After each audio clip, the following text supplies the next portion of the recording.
ईशावास्य उपनिषद। यजुर्वेद के 40वें अध्याय को ईशावास्य उपनिषद कहा गया है। इसे उपनिषद श्रृंखला में प्रथम स्थान प्राप्त है। इसके 18 मंत्र गीता के 18 अध्यायों के समान अत्यंत ही महत्वपूर्ण कहे गए हैं। शांति पाठ।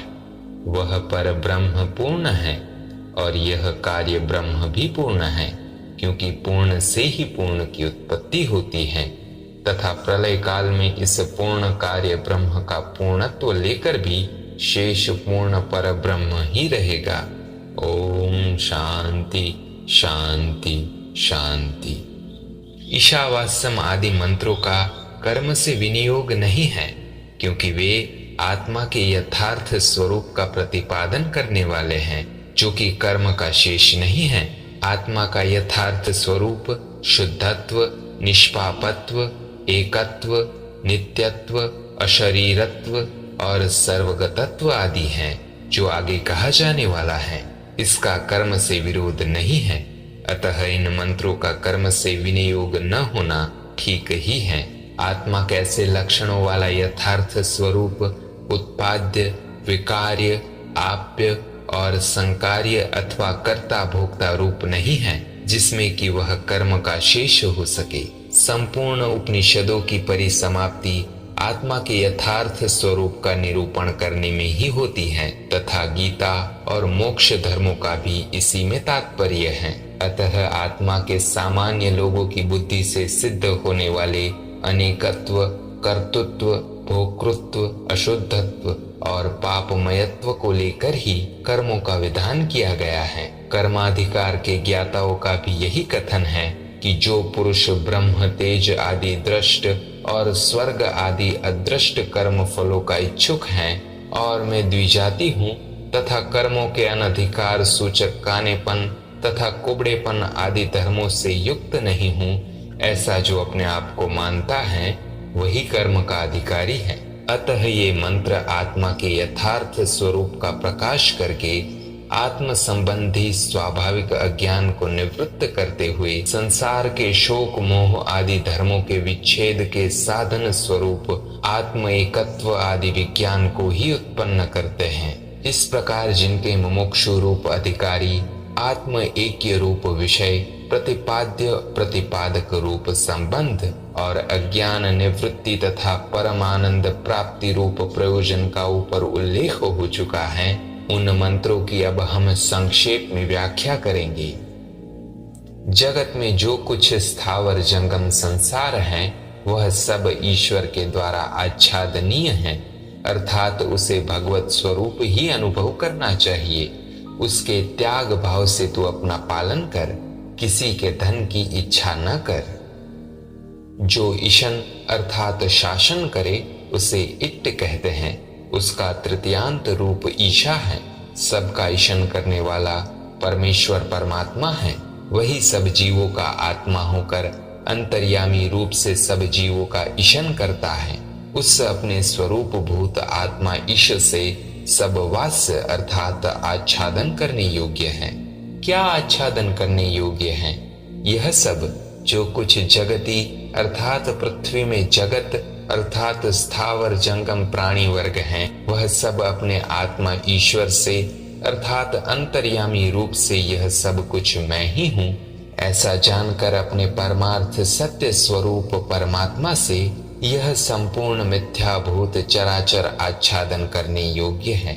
जिस प्रकार चंदन और अगरू आदि की जल आदि के संबंध से गीलेपन आदि के कारण उत्पन्न हुई औषधिक दुर्गंधि उन चंदन आदि के स्वरूप को घिसने से उनके पारमार्थिक गंध से आच्छादित हो जाती है, उसी प्रकार अपनी आत्मा में आरोपित स्वाभाविक कर्तृत्व, भोक्तृत्व आदि लक्षणों वाला द्वैत रूप जगत जगती में यानी पृथ्वी में उपलक्षण कराने वाला होने से इस परमार्थ सत्य स्वरूप आत्मा की भावना से नाम और कर्म में सारा ही विकार जात परित्यक्त हो जाता है। इस प्रकार जो ईश्वर चराचर जगत का आत्मा है ऐसी भावना से युक्त है, उसका पुत्र आदि तीनों एपणाओं के त्याग में ही अधिकार है। उसके त्यक्त अर्थात त्याग से आत्मा का पालन कर। त्यागा हुआ अर्थात मरा हुआ पुत्र या सेवक अपने संबंध का अभाव हो जाने के कारण अपना पालन नहीं करता, अतः त्याग से भोग यानी पालन कर, यही इस श्रुति का अर्थ है। इस प्रकार एपणाओं से रहित होकर तू गर्द अर्थात धन विषय का आकांक्षा न कर। किसी के धन की अर्थात अपने या पराये किसी के भी धन की इच्छा न कर, क्योंकि धन भला किसका है? धन तो किसी का भी नहीं है जो उसकी आकांक्षा की जाए, यह सब आत्मा ही है। इस प्रकार ईश्वर भाव से यह सब परित्यक्त हो जाता है। अतः यह सब आत्मा से उत्पन्न हुआ है तथा सब कुछ आत्म रूप ही होने के कारण मिथ्या पदार्थ विषय का आकांक्षा न कर, ऐसा यहाँ तात्पर्य है। इस प्रकार उपरोक्त श्रुति का यही तात्पर्य है कि ब्रह्मवेत्ताओं को पुत्र आदि एपणाओं का त्याग करते हुए ज्ञाननिष्ठ रहकर आत्मा की रक्षा करनी चाहिए। अब जो आत्म तत्व का ग्रहण करने में असमर्थ दूसरा अनात्मज्ञ पुरुष है, उसके लिए यह दूसरा मंत्र उपदेश करता है कि इस लोक में कर्म करते हुए ही 100 वर्ष जीने की इच्छा करे।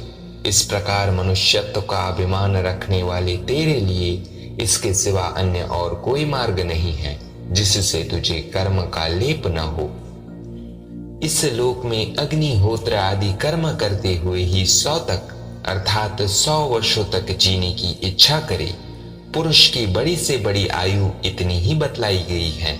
अतः उस प्राप्त हुई आयु का अनुवाद करते हुए यह विधान किया है कि यदि 100 वर्षों तक जीने की इच्छा करे तो कर्म करते हुए ही जीना चाहिए। इस तरह इस प्रकार जीने की इच्छा करने वाले तुझ मनुष्य अर्थात मनुष्यत्व मात्र का अभिमान करने वाले के लिए इस अर्थात अग्निहोत्र आदि कर्म करते हुए ही आयु बिताने के वर्तमान प्रकार से भिन्न अन्य और कोई ऐसा प्रकार नहीं है जिससे अशुभ कर्म का लेप न हो, अर्थात जिससे वह पुरुष कर्म से लिप्त न हो। अतः अग्निहोत्र आदि शास्त्र विहित कर्मों को करते हुए ही जीने की इच्छा करे। प्रश्न, यह कैसे जाना गया है कि पूर्व मंत्र से सन्यासी की ज्ञान निष्ठा का तथा द्वितीय मंत्र से सन्यास में असमर्थ पुरुष की कर्म निष्ठा का वर्णन किया है? समाधान, क्या तुम्हें स्मरण नहीं है कि जैसा पहले संबंध भाष्य में कह चुके हैं कि ज्ञान और कर्म का विरोध पर्वत के समान अविचल है, यह भी जो जीने की इच्छा करे उसे कर्म करते हुए ही जीना चाहिए तथा यह सब ईश्वर से आच्छादन करने योग्य है।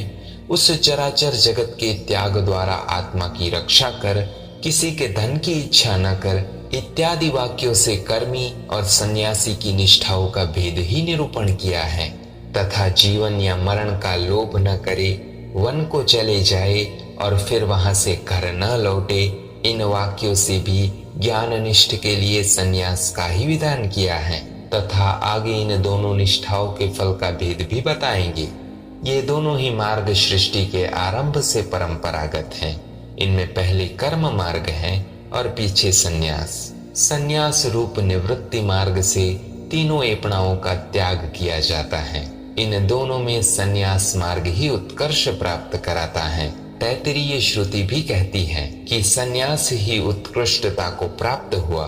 वेदाचार्य भगवान व्यास ने भी बहुत सोच विचार कर अपने पुत्र से यही निश्चित बात कही है कि जिनमें वेद प्रतिष्ठित हैं, ऐसे ये 2 ही मार्ग हैं। एक तो प्रवृत्ति लक्षण धर्म मार्ग और दूसरा अच्छी तरह भावना किया हुआ निवृत्ति मार्ग। इन दोनों का विभाग हमें आगे दिखलाएंगे।